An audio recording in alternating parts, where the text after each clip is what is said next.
kofi galmatu namni jasaan beeyne anyo fine maatum namni firoon beeyne kofi jaallatu me walin kodeena me walin jebbeena me walin kodeena me walin jebbeena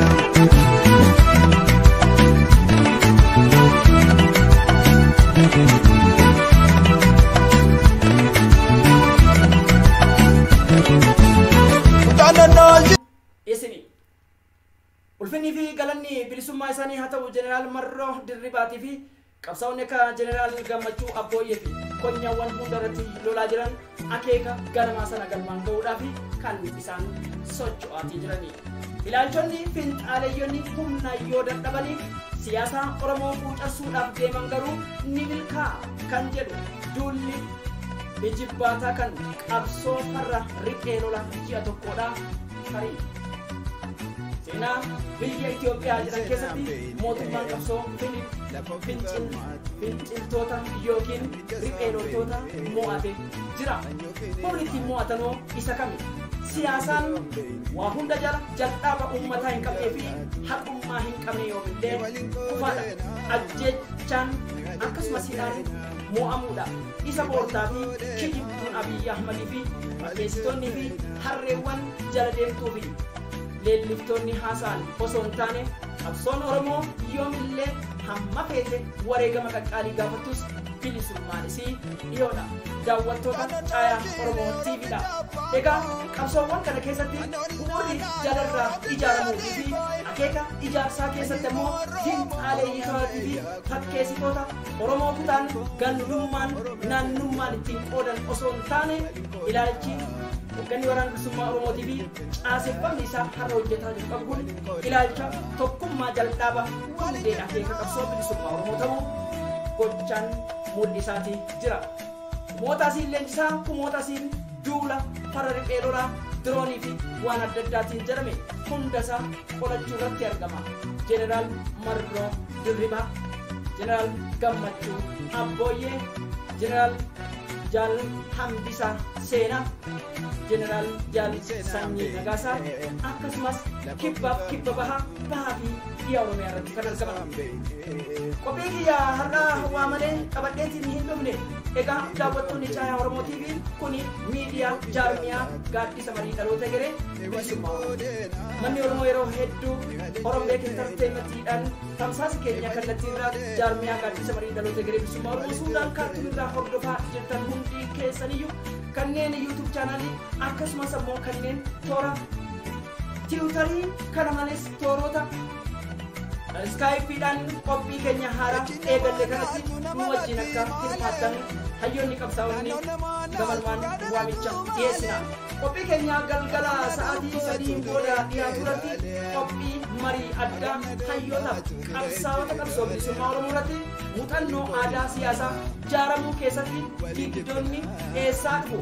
Kana malees ololaa fi shirri qabsoo bilisummaa Oromootis ta'e hoggana jaarmiyaa irratti yookiin hoggana mooraa qabsoo bilisummaa Oromoo bosona keessatti oofamuun warri oofu kuni warra akkamiiti? Dandeettiin isaanii maal fakkaata? Dhuguma qabsoo kanaaf yoo cichanii saba diiguudhamoo saba jaarutu caala kan jedhu irratti egaa bu'aa bahiiwwan qabsoo 1974 Gawwan bilisummaa Oromoo irraa kaasee amma guyyaa har'aa dhaloota nuti dhalanne keessatti Oromoo fakkaatanii maaltu dalagamaatiin jira.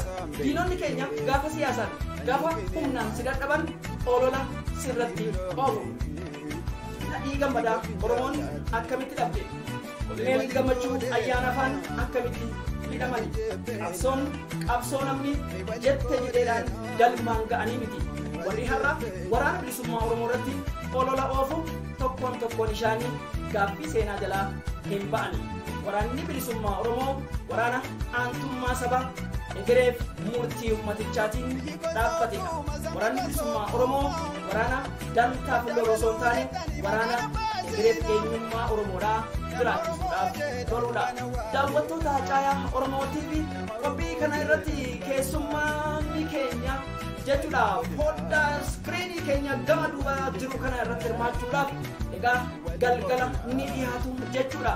Qophii keenya kana irratti yeroo hundayyuu jechuudha qophiin faana milkaa'ina hayyoota biyyoota adda addaa akkasumas immoo dardara qeeroowwan hedduu affeeruun muuxannoowwan aadaa siyaasaa qabsoo bulee dura dhaabbatu eenyuus haa ta'u diina Oromooti. Oromummaan gocha malee jechaa miti. Waaqni rabbiin guddaan ilmaan Oromoo alaaf keessaa qabsoo gootichi waraana bilisummaa Oromoo kaayyoo ganamaa irratti cicceetiin diina isaa buqqisaa jiru faana warra dhaabbatu haa taasisu. Qophii keenya faana milkaa'inaa sirgita siyaasaa mooraa qabsootii fi godaannisa kaleessaa isiniif dhiyeessu deemna. Share subscribe gochuun dagatinaa. Oduuf odeeffannaa qophii keenya dhaddacha heeraa dhimmoota isaa dhimmuuf qophoofneerra. Akkasumas qophii keenya leelloo qophii bashannanaa osoo si taatee akkam goota safuu fuudhaa eeggate. Boraa fi booroo Oromiyaa sonyaawwan kutaa 11 keessatti maal faatu ta'e? Hayyoonni keenya qabsaa'onni mooraa qabsoo bilisummaa Oromoo maal hojjetan? Siyaasa isaanirraa muuxannoon nuti yoo barannu maal faadha inni laata? Egaa daawwattoota Oromoo TV qophii keenya qaanqee dubbi kan ilmaan Oromoo irratti mari'atan kan booda faana milkaa'inaatti dhiyaatudha. Qadreef qeeroo oomishuudhaan siyaasaan wal ijaaruudhaan diinagdeen waraana bilisummaa Oromoo kanneen tumsaa jirtan jaarmiyaa dambalii humna qeerroo bilisummaa Oromooti. Ni urjii fudhatu lola humnaan hawaasa Oromootii fi hundi keessan kanneen qabsoo bilisummaa Oromootiif ijaaramtan hundi warra fuula isiniin jechuu barbaada. Wabo eeyyen qophiin keenya daawwitii waraana bilisummaa Oromoo addaan marii waraana bilisummaa Oromoo qophiin qarree fi qareeyyiitis ture isaatiin daranuu cimee itti fufa dhiiqiin dammarra mi'ooyti. Dhaddacha heeraa boruu keessatti immoo keessummoota alaa affeerree waan gadi dhoosnu qabna. Eeggadhaa fanjii.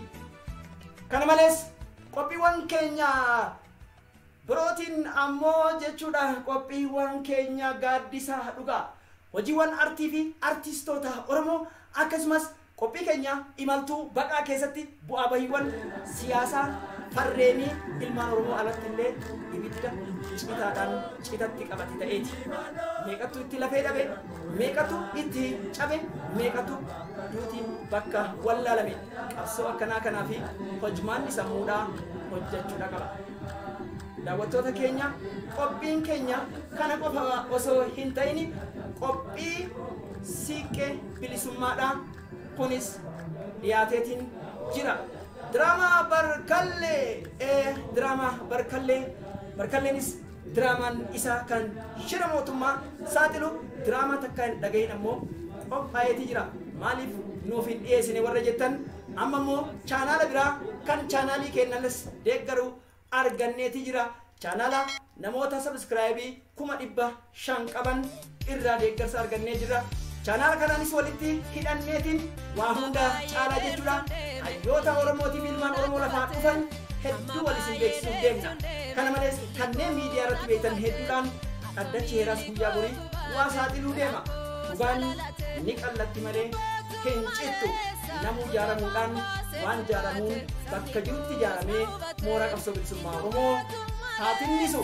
Kana malees namni seenaa hin barre jedhanii jettee qofaan gabbata. Namni seenaaf eenyummaa isaan beeyne yoomillee jechuudha akkas jedhanii qofa gabbifateet ulfa taasisuun summii badhaasa. Kanarraa waaqni isin haa eegu. Warra kana keessaa tokko Oppiidiyoo. Warra kana keessaa tokko namtolchii Tibbelleef Tigraayitti torteedha. Qophiin keenya hunda caalaa jechuudha. Galgala kanitti dhiyaatu taahaatii waan nu dhaggeeffataniif horaa bula. Dubbisiin jaaladhe dubbisiin kabajaa akkasumas ammoo hidhamtoota siyaasaa Oromoodha. Koloneel Gammachuu Ayyaanaa akkasumas jaalatti Raggaasaatti fi qeeroo kumoota maniidhaa jiran hunda rabbii habaasa ilmaan Oromoo Suudaan Arabiyaa keessa jiran fi hawaasa keenya Walloof Wallaggaa akkasumas Giddu Galeessa Oromiyaatiif maatiiwwan Abiyyi Nafxanyichi akkasumas ammoo jila abbootii gadaa fi salphina Oromoo irratti hin hojjeteef guyyaan isa gaafatamu. Kana gochuudhaaf ammoo hundi keessan anis wabo Jeneraal Marroo Dirribaa fi qabsaa'ota bilisummaa Oromoo waboon keenya rabbi isin haa milkeessu isin faana jirra jedhaani kan waraana bilisummaa Oromoo ta'e kan waraana bilisummaa Oromoo jeequu fi